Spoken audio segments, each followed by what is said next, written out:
What's up, everybody? What's up, everybody? What's up, everybody? Y'all about to hear some crazy shit. And now, it's the Called Podcast. Live at the Called Studio in Trinity with Travis Powers and Brendan Powers.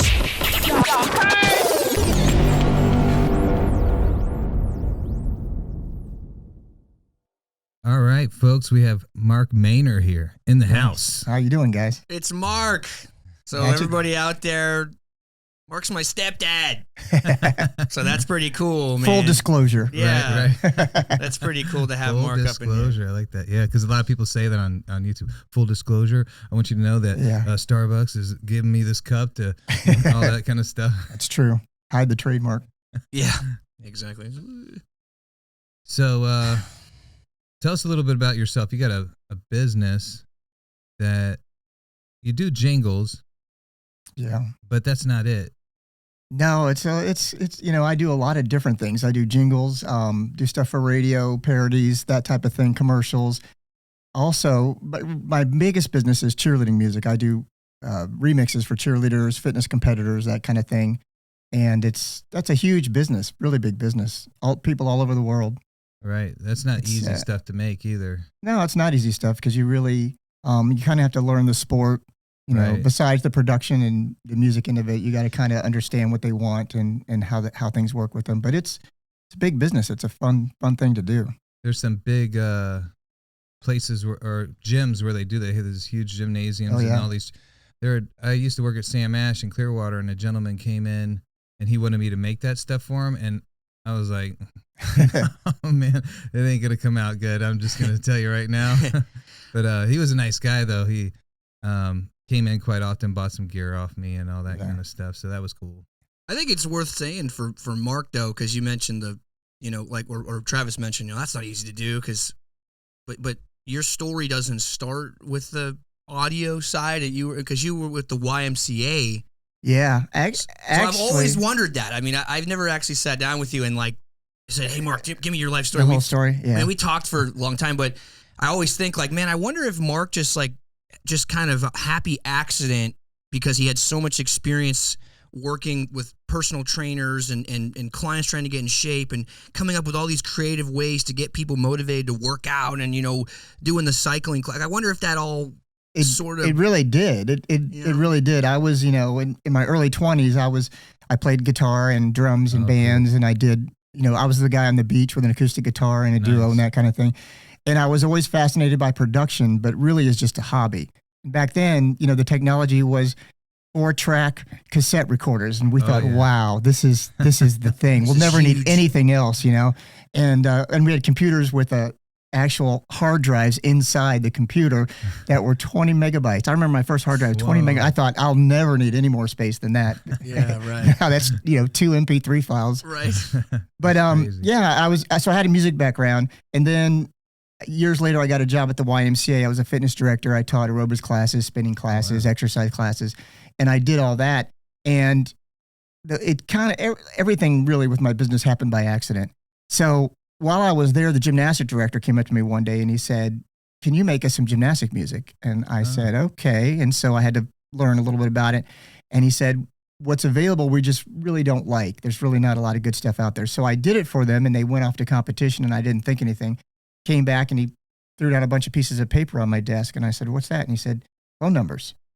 What do you mean phone numbers? He said, "Well, everybody at the competition wants you to do their music for them after they heard ours. So Awesome. Here's our numbers." So all of a sudden I had a little business going with gymnastic music, and I did that for a couple of years. And I realized I really didn't like gymnastic music because gymnastic music doesn't have words or lyrics. Okay. And you're dealing with kids that are listening to, at the time, whatever it was, but Lady Gaga or whoever.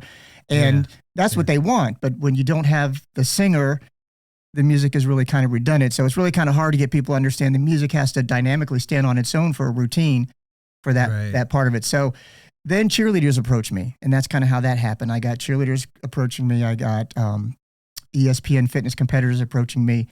So that's more like the solo act. They come in and they have like the competition where they dance and then they they'll do like poses and that kind of. Then they come in, they do a routine. Okay. So you were the routine guy. I was the guy that did the music for the routine. So what happened was all of a sudden I had a little business going part time. I did it for about 5 years, and it got so busy with the cheerleading music that I thought, I don't really like the gymnastic music. I'm really not making anything off of it. So I dropped it and went straight to cheer. And I had a guy call me from Utah who said, I was at a competition, heard your music for cheer. I'm really interested in working with you. We do choreography and we do music. And if we like what you're doing, we're going to give you all the music. And I thought, yeah, right, sure. Mm-hmm. And the next day he faxed me a bunch of stuff. And back then we used fax machines and orders. And to this day, I get, at least 3 orders a day from the guy. Wow. So yeah, it's been a great relationship. That's so crazy. I figured out, repeat customers is a good thing. And so I started going after choreographers and people who worked with a lot of cheer gyms as opposed to just always hitting individual ones. And that got me in the door with a lot of gyms. And it just really kind of built from there. I had no idea. That's cool, man. Yeah. When you think about it, you've got, besides private cheer gyms, and you have a private cheer gym, say like Brandon All-Stars or something, within that gym, they'll have 10 to 15 teams. So you have 10 to 15 customers because you've got senior all-girl, junior all-girl, senior co-ed, junior co-ed, youth team, peewee team. So they've got a bunch of teams within them. So you've got cheer gyms, you've got high schools, junior high schools that do competitive cheer, and then colleges and NFL and on up. So there's really a large market for it. And when I'm talking about cheer music, it's not the same thing that people think of cheerleaders at a football game on the sidelines or that kind of thing. It's a whole different I've seen those where they're like standing there throwing each other up in the air and the music's like do do do do. Yeah, it's really gotten to be quite a big sport. If you ever watch on Netflix, they had a big thing called Cheer, and it was about the Navarro college team, their national championships. And a lot of people were surprised when they saw it because they didn't realize what cheer competitions have really become. They really are amazing athletes, and the pyramids and the stunts that they do are just. Some of that stuff's dangerous. It's very dangerous. Like yeah, they're 40 feet in the air, getting thrown, exactly, and then hoping somebody catches them. It's like gymnastics. It really is. It's extreme. I've seen a little bit. I don't really know much about it, but I mean, so yeah, that's what I mean. Like, so I don't know if like so you take me and Travis. We both understand music, and Travis is actually a pretty good engineer too. Yeah, But well, he's modest too. But I think Mark, what's made Monster Mix so successful is that you have such a weird niche that I don't think a lot of people could really do as well as you do it. Especially when you combine the fact that you've got all this cheer stuff, and then and we'll get to the radio stuff in a minute, but then you've got like the jingle stuff. So then you've got to have this ability to be like kind of quirky and like rhyme scheme and you know what I mean, there's just so much that goes, and I thought about it a lot, and I'm like, man, I don't know if just your average audio engineer could just step into Mark's office and just bust out all this stuff that Mark puts out. Like, I think it's a lot more specialized than. Well, what I love about it is, to me, when I go to work is the right brain, left brain thing, because a lot of times people like us that are creative and work with music and things like that, we deal with the creative end of it a lot, and we get really tied into that. And sometimes a lot of what I do requires you to think differently. Like with the jingles, you're dealing with marketing companies usually, and have a client who has a product or a brand, and they want a jingle to put on the radio or TV for it. So, now you're dealing with an administrative kind of thing. You're dealing with the corporate stuff, and it's got to go through so-and-so, and a CEO's got to approve the lyrics, and then we got to, It takes all the like emotion out of it. Like here you are, an artist. And to be able to conjure that feeling of like creativity. Yeah. And it means, I'm sure it means a lot to you. So it's not like, it might sound funny or silly, but there's a lot of heart that goes into it. And that would be tricky for me personally. I don't know. It is. It is. And you're communicating with people that don't have an artistic mind all the time. Sure. So, a lot of times you're doing a demo for them because you don't want to go into full production until they've signed off what they want, obviously. Yeah. And so you're like, here's what I'm thinking. And here's an acoustic guitar with a vocal to give you an idea of the melody and the lyrics. But we're going to have this going on during it. They sometimes can't really picture that. And they're Yeah. like, well, we thought there'd be more voices. Well, there will be more voices once you approve the lyrics and the melody and this is what you like. But if I go and I bring in, I bring in all these singers and have them perform this, then you decide you want to change your lyrics, then we have to redo that. So that's not good, right? that affects the cost. Do that for free. Right. But some people, they don't really have that ability to picture, female background vocals with this or picture what's going on. And sometimes people have trouble with that. You gotta stop making it look so easy, man. Yeah. So, I mean, I like the powder on the face, I like the challenge of dealing with all the different people. So there's a lot of balls to juggle sometimes. Yeah. It's not, people that want to get into what we do and want to get into engineering. And I get people who call me from Full Sail all the time. I've spent all this money and I've taken all these courses. I've learned to EQ and compress and now what do I do? And I feel bad sometimes for people because it's a hard thing to get into. And they're like, well, you've got a studio. It must be great to sit around and write songs and get paid for it. And I'm like, well, that's not how it works. Yeah.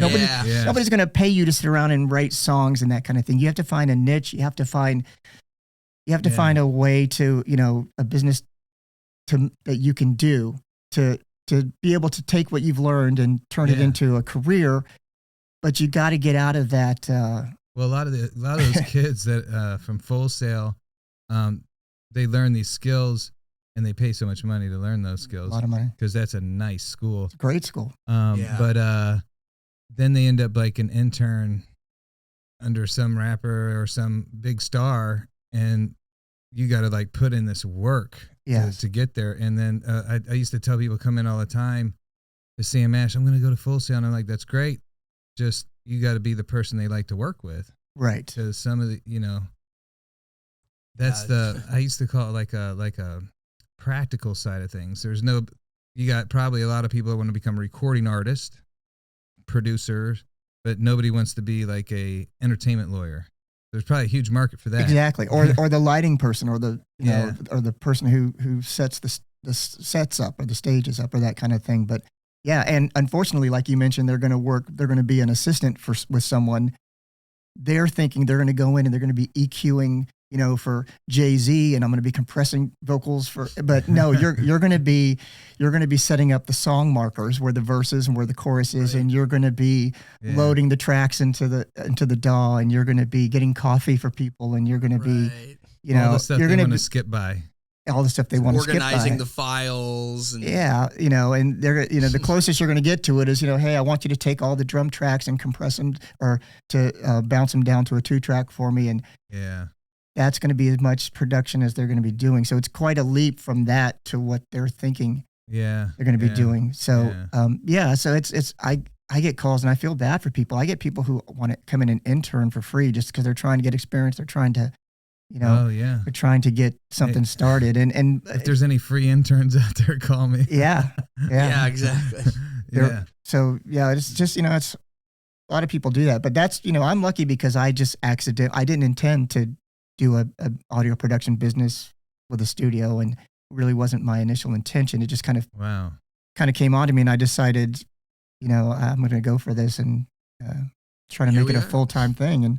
And that's pretty cool. I got a couple questions. Just because. So your original studio, was that the one over in St. Pete that you also had the house attached to? Yeah, no, actually that was my second studio. Well, I should say that was my third studio. My original studio, like most people, was just a wall in my apartment living room for when I first started. And then I lived in a 2-story commercial building that had apartments upstairs and commercial downstairs. So they had a space downstairs when I started my business full time. They had a space that they were basically using for storage. And I told them, I said, if I get that stuff out of there for you, can I rent that out? And they let me rent it for very cheap. So that became my really first studio that I did. And then from there, I moved to St. Pete. What was the second one was in Tampa, I guess?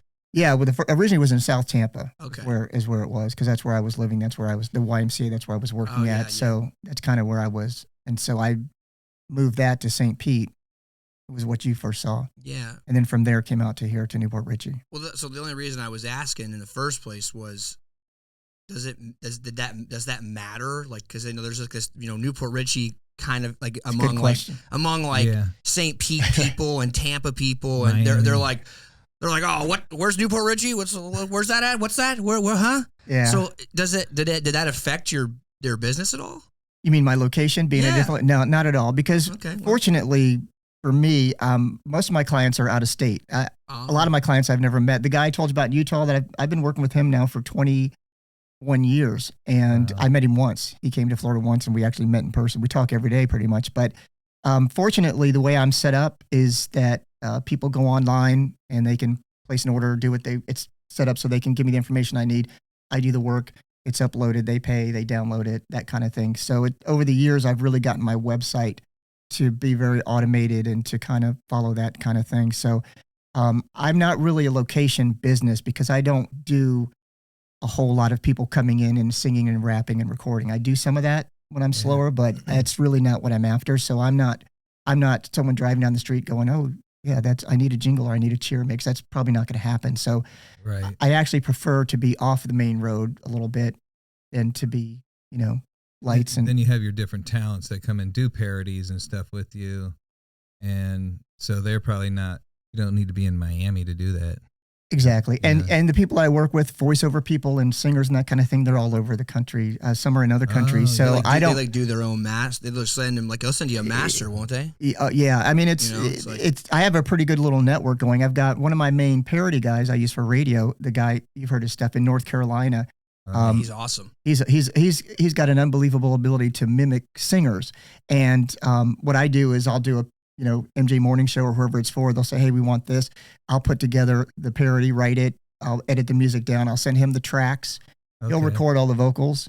He'll send him, usually the same day, send me back all of his vocals, usually a copy that's raw, all the tracks, multi-tracked raw, and then he might bounce them down and process them sometimes. Right. And then I take that and mix that in and master it and do everything here, and then it goes to the radio. So that's cool. Most of the people I have the ability to do their thing, whether it's a voiceover or singing. They have the ability to do at their own home studio or whatever they've got. Yeah. Yeah, it works really well. So all they need is an Apollo and a little Neumann or something like that. Yeah. Scarlett or something. Yeah. And to be good, too. You got to be good at that, what you're doing. So your booth in your studio is more or less for you to go in there and maybe lay down a little drumming or a little keyboard. Or if you go in there and go, pretty much.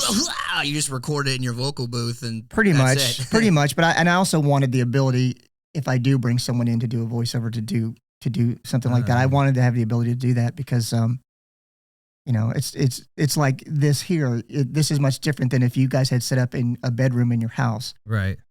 Yeah, you guys have to walk through your house, right? Yeah. And it's just, it was worth it for me to have a professional location. Also, when you're working with people to do jingles, when you're working with a marketing company who's got a client who, is a large client and they're looking to pay someone for a jingle, to me there's just a lot more credibility. You have a physical location, right, and a studio, and you can say, hey, you're welcome to come into the studio and listen to it or whatever, or send them pictures, we're working on your thing. Here's a picture. People feel a lot better. Not to say that you can't have equipment in your bedroom and do so. And there are people that do some amazing production stuff on a small interface. And exactly. And so if you were just a voiceover person, probably, but not, you want the whole setup, man. You gotta be in a place that is meant for that. I agree. There's something to be said for appearance. It's like the called studio. I mean, someone looks at the studio and they see it's a professional studio. They've got nice cameras. They've got nice equipment. That's the image I want for my podcast, as opposed to I'm in my bedroom and I've got a clip mic and my mic doesn't sound good. My quality doesn't sound good. So it's the same thing. It's like my console. I get people all the time go, do you really need a console these days? Do you have to have a console? Of course not. You don't. You can do everything without a console. Right. But when somebody walks into a studio like mine, if I had a desk and a keyboard and a computer and a microphone, that doesn't have the same impact as if you see a pretty good size, mid-size console and some rack gear and that kind of thing. Yeah. That's what people expect to see. So it's not to say that you have to have it or it makes you any better that you do. Like, it's not to say someone can't in their bedroom do the quality that you're doing, but there's something to be said about Yeah, I think some people can, like some of these people that take a room out of their house and they have their own podcast. I'm just blown away how it's just them. They got the camera. It looks good, and you have to be interesting, or you have to be like. I watch a couple people and they can just set up this like show, and it's just them, and it kind of blows my mind. I like this setup because I can bring in people that are more interesting than me and just like go because it makes it more dynamic to have people come in and have a conversation. But some of those shows, I don't know how good I would do just in front of a camera talking like a newscast agent or something like that. It would, I don't know. Maybe one day. Maybe. Yeah. I don't think I would be good. I'm a behind the scenes person. But you know what's interesting about what you just said? It's one of my pet peeves that I get asked all the time. You probably do too, is when someone does a podcast, it needs to be interesting. The content, the person who's doing it needs to be somewhat interesting, because the tools are just tools. So I get people, they always want to know what kind of equipment do you have? What kind of DAW do you have? What kind of microphones do you use? What's your preamp and everything? And I'm like, those are not the right questions. Yeah. People who'll say that I want to get into doing cheer music and stuff like that. And I'm like, those are tools. That's like saying to a painter, what do you use? Well, I use a canvas, paintbrush, and paint. What Leonardo da Vinci can do with that is different than what someone else could do with that. So the tools are important, because you have to have tools. I mean, right. You want a microphone that's going to work and cameras that are some quality, but it's really a lot of it's what you do with it. So if you have no musical, if you don't have the ability to count music or have some basic music theory, creativity, you could have the best studio thrown in front of you, and you're not going to do a really good cheer mix or a good jingle or production or, probably a podcast production. Right. Yeah. Right. Yeah. No, I mean, and there's a lot, especially with podcasting, my personal theory is that the podcast space is going to eventually either replace or rival the radio space. I agree. Because the podcast space, you've involved cameras, and now you've got celebrities going on these things, and you've got these really important people, and you got guys like Joe Rogan out there, who is literally the largest privately owned media company on the planet. Right. And that's a dude who. And so, Joe, if you see this somehow, I'm not talking crap about you, dude. We like you, Joe. I think you're awesome, dude. But for the podcast space, it's like he was a middle of the road fighter, and he was a middle of the road thing. And then all of a sudden, the podcast happened. It was like he's this huge megastar. And like I never remember everybody being like, "Dude, did you see Joe Rogan's fight? That guy is a machine." Or like, "Did you hear him narrate that fight? Like that guy knows what he's talking about, and he's a good fighter." Right. And he's a good comedian, but he's not like A level of any of that. And then all of a sudden the podcast thing happened, and it was like... Exactly. I had never heard of him really before the podcast thing took off. And I was surprised to find out he does stand-up comedy, fighter, he's an MMA guy. He found his little thing, because he's like a mix of things with him. He was like, when he wasn't going to make it as a big professional fighter like George St. Pierre or something like that, when you're not on that level, he just said... Give me the mic. I'll interview the guys coming out to fight. Because I know what they're doing. I know what they're going through. I think he was a comedian. He did Fear Factor. So he opened himself up to all these different audiences. And I think he just got this enormous comfort level to just sit there and talk to anybody. Elon Musk and be like, I'm an idiot, but tell me what you do. And people love that because it's real. Right. And that's the thing. He's not an idiot. Like when he can keep, you can tell when he's talking to like a super high level mega genius. I mean, who's going to keep up with them? But he'll actually throw stuff out. And I'm like, wow, dude, this guy must read a ton of books. I mean, he's a smart dude. I mean, he's not an idiot by any stretch. And he gets people on there that are interesting people that people want to see and hear from. Yeah. Right. So that's... So I mean that was the basically like one of the biggest inspirations for this studio was we were like, man, Joe Rogan's got a cool. We don't want to obviously rip him off, right? But let's take a couple of the points he's using and do it our way, because he's got a good thing set up. So the biggest thing that we liked, at least in my opinion, was that there wasn't all these like super edited episodes coming out. Like the one episode to me that stuck out, and I was like, okay, well, if he can get away with that, people must like this. And there was a guy in there, I can't remember who it was. I think it was a football player, some famous guy. Yeah. And they're talking. All of a sudden the guy goes, "Hey man, you mind if I go to the bathroom?" He's like, "Sure, man." And literally for like 5 minutes, he's gone. The episode's No still edits. rolling. Joe's literally just talking like this.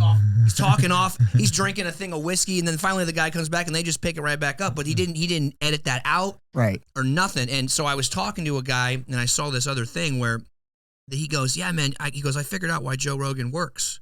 And he's a media guy. He's not just some random person. He's in the space. Right. And I go, "What do you think?" And he goes, "Well, he's the opposite of Hollywood.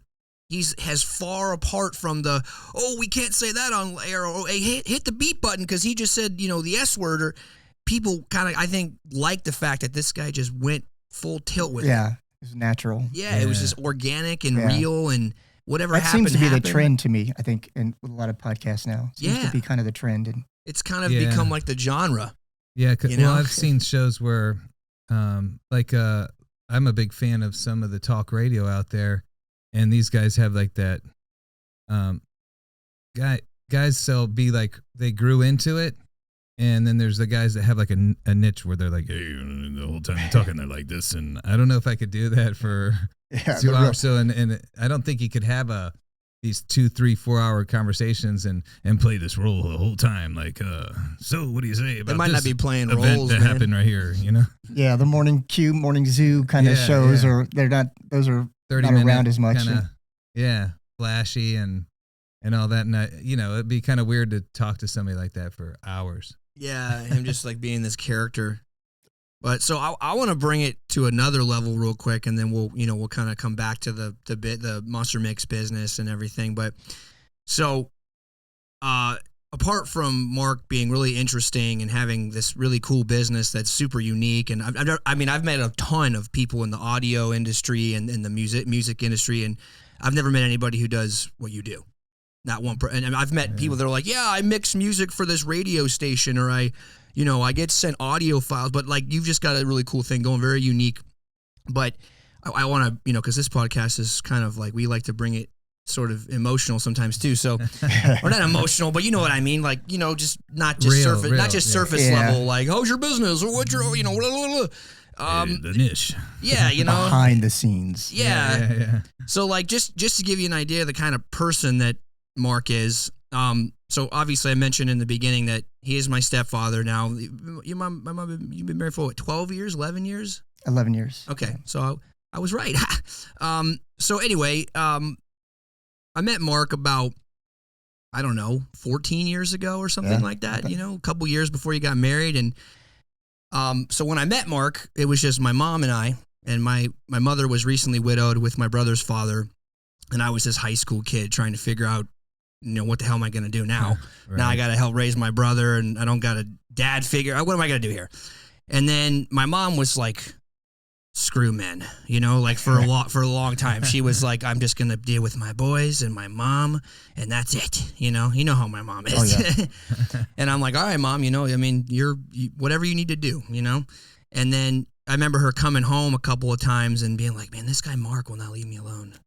He keeps coming out to see me, and then blah, blah, blah. And then one day I met him, like he just kind of came over, and oh, cool. She's like, I want you to meet this guy, Mark. Is that okay? And I'm like, yeah, mom, I don't, I was never like, you can't date, mom, you can't date anybody. So anyway, so she brings Mark, and I immediately was like, man, he's such a nice guy. He's so sweet and chill. And then they dated for a couple months, then all of a sudden, they were always going out to my mom's gigs, and Mark had a really cool business. So I was really fascinated. I was like, holy crap, this guy's not just like a banker. He's like kind of into what I'm into, And then one day I'm sitting, this was years down the road. I think my mom, how long did you guys date before you got married? 2 years, I think. Okay. So that's what I thought. I was a lot younger. So things are shift when you from 17 to 30, your brain changes so much. But so I'm sitting there with my brother, and Stefan was like, I don't even know. He was like 4 or 5, I think. I mean, he was a barely baby. talking. Yeah, he wasn't talking really. Yeah, he was like single words for stuff. And anyway, that's another conversation. But and then all of a sudden Mark calls me, and I'm like, hey man, he goes, hey, are you at home with Stefan? And I'm like, yeah, I'm just sitting here doing, you mind if I stop by? And I'm like, oh sure, and I'm thinking in my head, I'm like, why does he knows my mom's not here? Like, I wonder maybe he's just dropping something. I don't know, whatever. So he comes in and he goes, hey man, do you mind if I talk to you? And I'm like, oh no, I'm like, okay, So he Brandon's sits like 16 or I was literally like 16 Getting years weird, old. man. What's this? What'd I do? Yeah, what did I do? That's what I was like, man. Did I say something? Did I act like I didn't like? Oh man, oh shit, And so he sits me down and he literally like goes, man, I want to blah blah blah blah blah blah. I want to ask for your mom's hand, and I want your permission. And I'm sitting there like, what? Like why? I'm just a kid, man. And he goes, well, no, man. Like you're the man of the house, and you blah blah blah. And I want you to be a part of the family. I want to be a part of your family. Yeah, and that floored me. That floored me, Mark, because I was just not expecting. Because he's trying to make me cry. No, I mean I'm just being honest. I mean I was like I'm sitting here like I'm just this kid with going through this thing with my mom, and this guy he's a very successful guy. He's never had kids. He's never been married, and he's leveling down to me to say, hey, I want to marry your mom, and I'm like. Wait, That's one cool. more time, So anyway, just to give you an idea, I mean, Mark's got some integrity. This is a good person. He came into my family and revolutionized my mom's life and my brother's life and my life, and he's done a lot of good for us. And it's funny now. The only reason I bring all this up, I find it really funny that now here we are full circle. We're just kind of like weirdly by chance. You're going into the podcast thing with your business because you kind of can see how the horizon looks with this stuff. Right. So there's a huge potential in the future that, you and I and Travis could legitimately have like some work going on between it. We've already done some small things. So just crazy. Yeah. Just weird how life just gets set up like that, It's weird. That's incredible. Not too many men are willing to step up to the plate. That's what I mean. You know what I mean? That's what I mean. That's really cool. My dad was like that, and I'm like that too. No, you're not. No, well, I mean, I don't mean to like take it on like that, but I love. No, you're kids. like that, man. Some people are just I don't like kids, so they're completely missing out on. Oh man, and I was a single father for a very long time, and that was one of the toughest times in my life.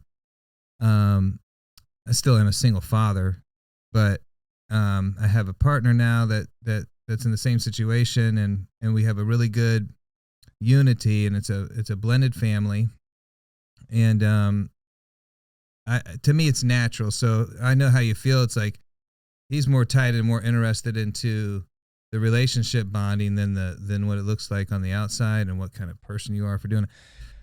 But to me, it's a natural thing to love kids. And it's like I look at my kids sometimes and I'm like, how did this even happen? Like, like, is this even real? Because it's like a person, and I don't know. It's just it's so hard to explain. Now everybody's gonna cry. I know. I'm trying to hold back. It's just being around. Like I wish I had more money so I could have more kids. That's like one of my goals in life, or take care of people, and I mean, even this whole place and having a place to share conversations like this is so good for the soul. Yeah. And that's why we did it. I mean, it's not like we're going to become millionaires talking about whatever, but we did it because it's good for us, and hopefully people watch and it's good for them. And taking on someone else's children is a cool thing to do. It's like, what's cooler than that? I mean, I don't know. I mean, there's and that's what was like. Just to kind of, we'll kind of get to wrapping everything up here, and we'll have to get you back in, Mark, because I do want to get into like your radio side of like all the people you've talked to. Because I remember when Travis found out some of it, he was like, "Holy crap, dude! I like listened to those guys for like 10 years straight. That's crazy. I probably heard all of his jingles." But, I definitely because I worked in the recording in both areas in Tampa and Clearwater. And I'd see those flyers. I think you probably would come into Sam Ash and drop some off at some point. So chances are we've actually had conversations and like just never really kind of knew it. But I know I recognized the flyers and the and on the post-it board, or probably had them sitting there on my desk. I didn't even know it was you. Scribbling on them. Well, there was a probably about a dozen times or whatever, maybe less, but he'd go, hey man, can you take these flyers and is there any spot at Sam Ash you allowed to put? I said, oh yeah, man, they got a whole section for that. So I'd always be putting it, and I noticed it would go. It would go. Somebody would take it. So yeah. It's funny, man.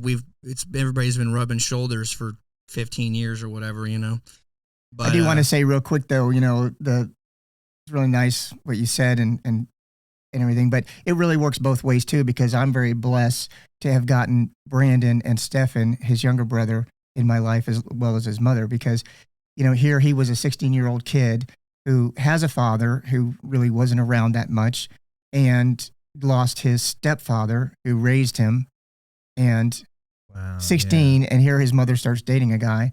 So, a lot of people wouldn't react the way that Brandon did. In fact, I know for a lot of people, it was really weird for your mom to have started dating after, Brad had died and everything. So Brandon was always kind of stepped up for me. He's like, well, he makes my mom happy and it's a good thing. And so not every 16-year-old would have taken it the same way. So I feel as blessed and lucky too, because I came into this family not having never having kids or anything like that. So, I kind of look at it from that way too. They invited you in. They didn't throw some shoes on the table, say, fill those. No.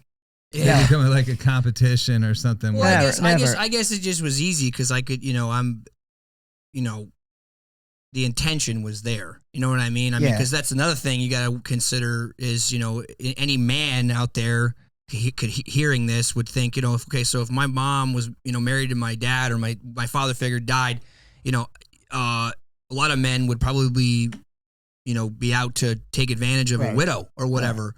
Or, especially considering my mom is not exactly a toad. Right. I mean, she's a very beautiful woman. She's, she was a prom queen her whole life. I mean, entertainer and stuff. So, but I saw, because I've been dealing with that my whole life too, that I don't talk about. I've been every day of my life growing up, somebody mentioned my mom's looks to me. Right. So it's not like I'm oblivious to the fact that men are into my mom. You should have heard the stuff my friends in middle school were saying, make your skin crawl. But sorry, Mom, I love you.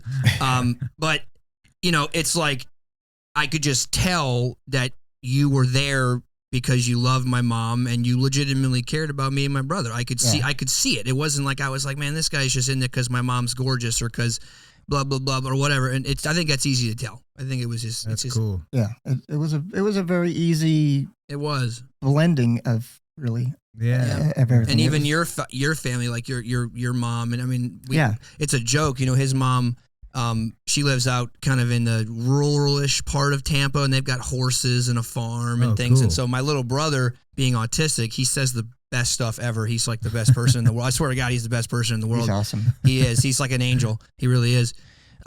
He went out there and he saw the farm, and somehow he just started calling her Grandma Farmer. That was like his little name for her, Grandma Farmer. He was, not even saying that many words at the time. And I remember we were at Chili's, and my father was alive at the time. And I don't remember if you were there when he did it, but we were all sitting at Chili's having lunch, and he says, "I'm gonna go see Grandpa, Grandma Farmer." Yeah. We're like, what? He goes, "I'm gonna go see Grandma, Grandpa Farmer."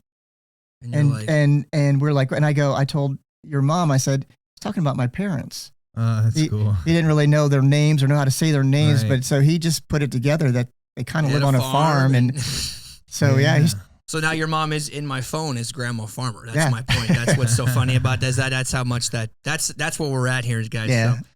But Mark, I'm really glad you came in, man. I mean, I appreciate it. So just everybody out there, Mark's business is Monster Mix Productions. Is it monstermixproductions.com? Yes, monstermixproductions.com. Okay, and I'll make sure at the end I'll put all the information. He's located in Newport Richey. He's about 6 minutes from where we are. He's in downtown. He's in the cool part of Newport Richey. We're kind of in the middle of nowhere. We're by a pizza place. Mark's got his own office. But so anyway, thanks for listening, guys. I hope you're enjoying what we're doing. Feel free to subscribe. We got a Patreon as well. The link's below. Feel free to support what we're doing. We'd love to hear from you. Send us a message or whatever. Comment on the video.